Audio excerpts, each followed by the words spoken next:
আল্লাহ রাব্বুল আলামিন মানুষকে এত সুন্দর করে তৈরি করে আল্লাহ তাআলা বলেছেন এই মানুষগুলি আমি সৃষ্টি করেছি যে কারণে, সে কারণটা হলো মা খালাকতুল জিন্না ওয়াল ইনসা ইল্লা লিয়াবুদুন। ইবাদত ছাড়া অন্য কাজে তৈরি করি নাই বান্দারে, তোমারে আমি বানাইছি ইবাদতের জন্য। কি জন্য বানাইছি? হাত দিলাম, পাও দিলাম, চোখ দিলাম, সব দেখো আর শুকরিয়া আদায় করো। আল্লাহ গাছের ফল খুবই মিষ্টি, আমি শুকর আদায় করবো কি গাছে?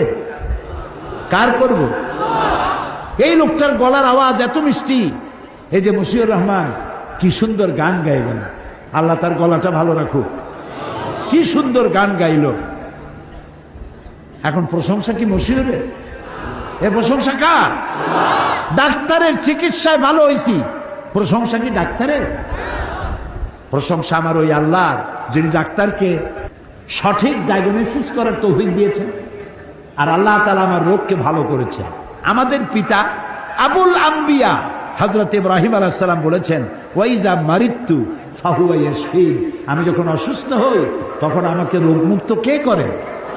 বলেন কে করে? এই জন্য ইবাদত এর জন্যই আল্লাহ আমাদের তৈরি করেছেন। এখন আপনি যদি মনে করেন যে ইবাদতের জন্যই যদি তৈরি হই, তাহলে আমি চাষ করব কখন, চাকরি করব কখন, ব্যবসা করব কখন? সারাদিন যদি ইবাদত করি, ইবাদত বোঝেন নাই বলেই এই প্রশ্ন আপনি করেন। ইবাদত কি শুধু নামাজ?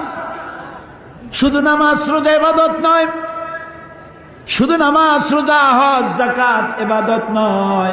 ইবাদত হলো জীবনের সমস্ত কাজগুলি আল্লাহর হুকুম মাফিক যদি করি, যা তিনি নিষেধ করেছেন তার থেকে যদি বাঁচি, রাসূল যা আদেশ করেছেন তা যদি মানি, যা নিষেধ করেছেন তার থেকে যদি বাঁচি, এর নাম ইবাদত।